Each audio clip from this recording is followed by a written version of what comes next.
ดต่อ12มันยาว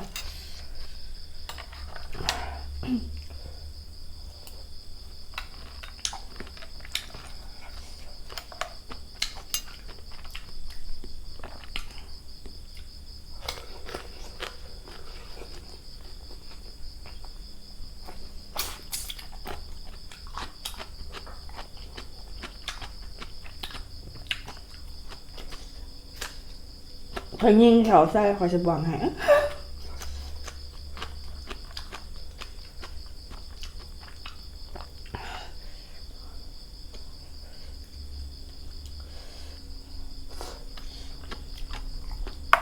อีกกระปู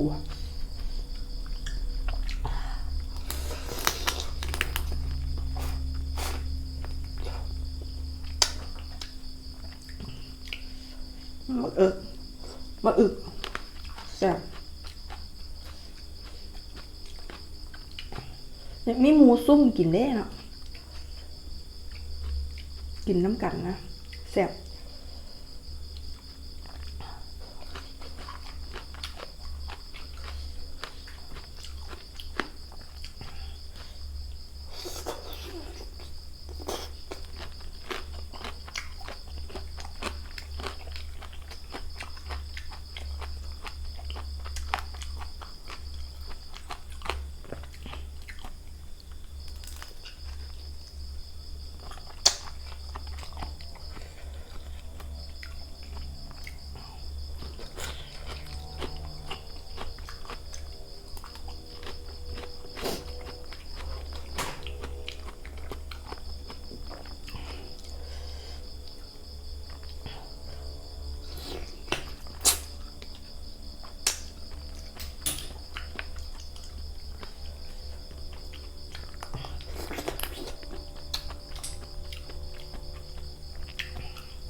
ผักบ่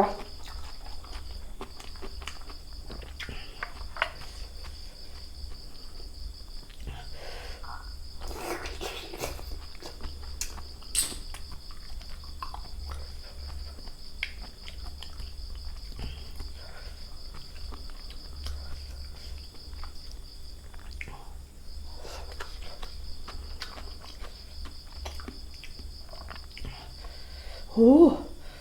คักบ่ล่ะสะเดิดคือแบบว่าสะดุ้งคล้ายๆกัน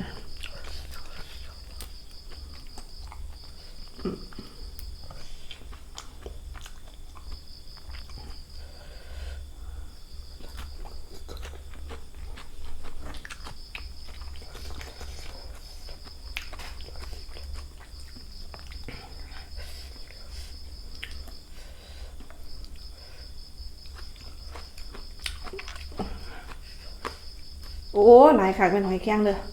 แต่เ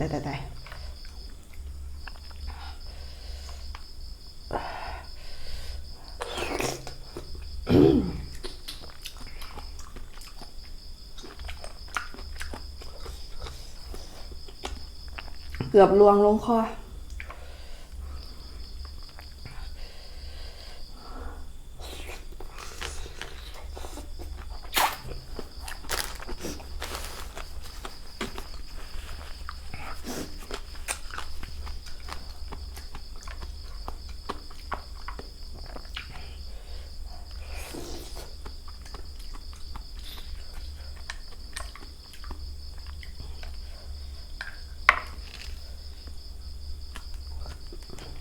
ใบชะพู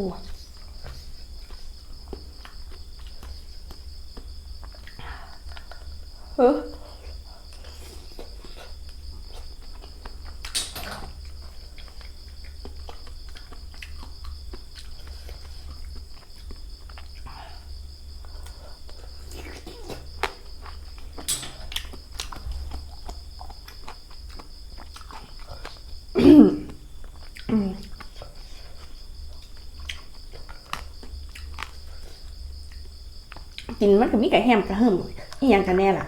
เนาะแม่นบ่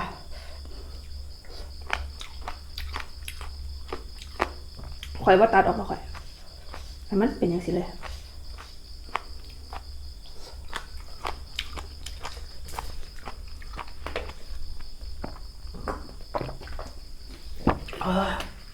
ให้มันเป็นธรรมชาติมันหลดมาต้องอะไรเยอะขอกินคนนี้ขอกินพะนะกินน้ำกันบอสมากันนี่สมจะหวานอันนี้แซ่บ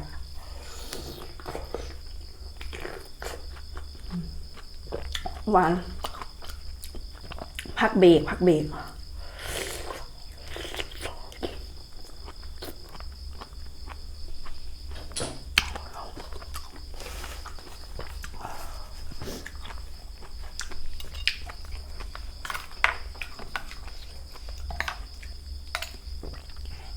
เสียบบ่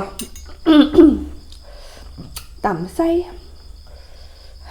กับว่าเสียบสู่เจ้าของต่ำย่องเจ้าของอีเหลียมันได้เครื่องหลาย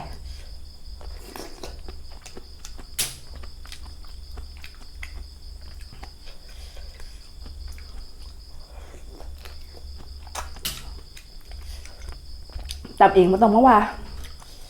อันนี้แพงอันนั้นแพงใส่ไฮไลท์บ่ได้อย่างสินะ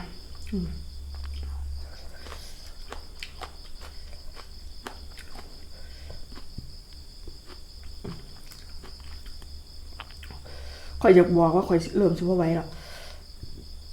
มันสุดยอดอีหลีเด้บางคนว่าเอาผักมาโซ่บ่ค่อยกินเพราะว่าไหนโอ้ยไม่จะไปกินเมิดปานนี่เขาเอามาโซ่กินก็กินอยู่กินเมิดนี่อู้ซาจะกินเมิดนี่ล่ะมันกินบ่ได้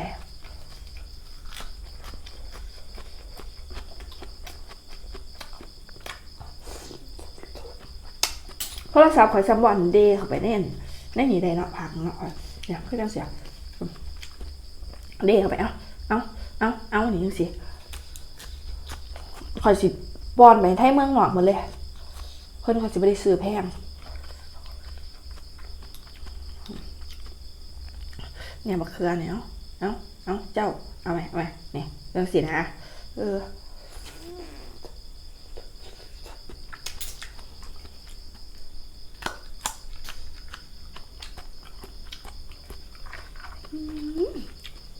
โทษที่ควันออกหูแล้วป่ะเนี่ย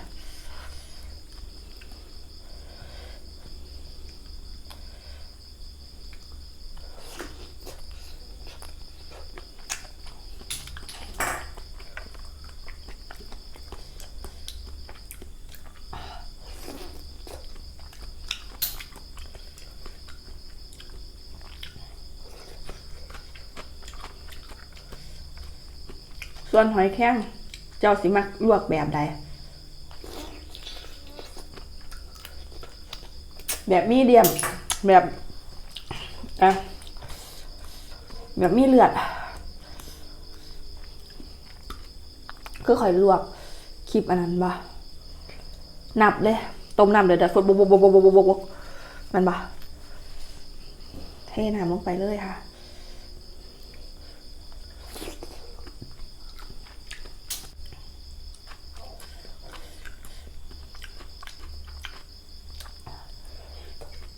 ต้มน้ำเดือดๆเทน้ำลงไป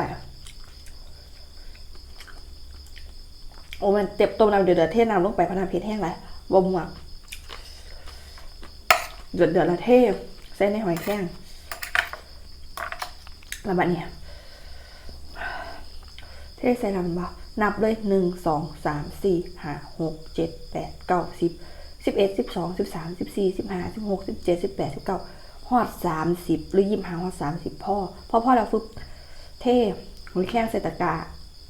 เปิดน้ำเย็นพานมาเลยนั่นล่ะได้เลย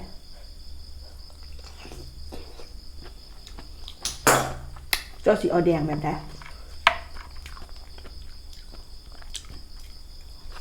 เอามีเดียมสิเอาแร่สิเอาเวลดันเลือกเอาเลยถ้าอยากได้แดงๆแล้วก็15พอนำหัว15บ่ต้องจับเวลาทางไรนั่นล่ะเทคนิค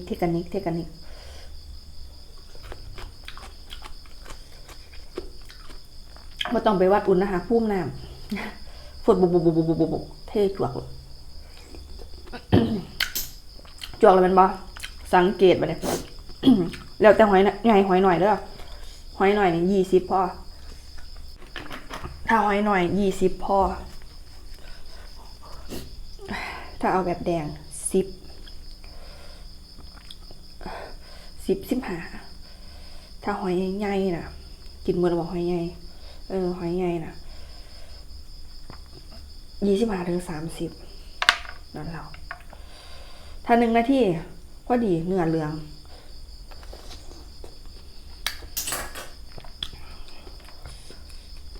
1 นาทีกับ60ตัวเนาะมันบ่นี่บ่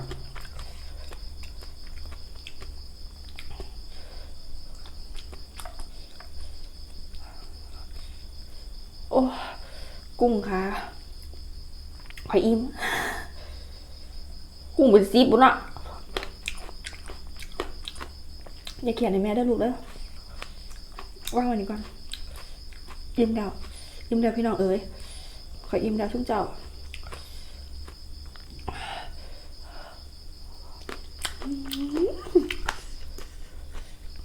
ผู้ใดอยู่ไกลข่อยเด้อมาซุ่มเขาน้ำข่อยเด้อเจ้าข่อยกินเด้อข่อยว่ามีเวลากินย้ำของเว้นคือชุ่มเจ้าแต่ข่อยเห็นงานแล้วเมิดขอบคุณหลายๆค่ะที่เขามาติดตามรับชมหนูค่ะข่อยเลิกขอบคุณมากๆนะคะข่อยอิ่มแล้วปากข่อยก็เวอร์เพราะแห้งแล้วข่อยจะไปกินบักส้มบ๊ายบายจ้า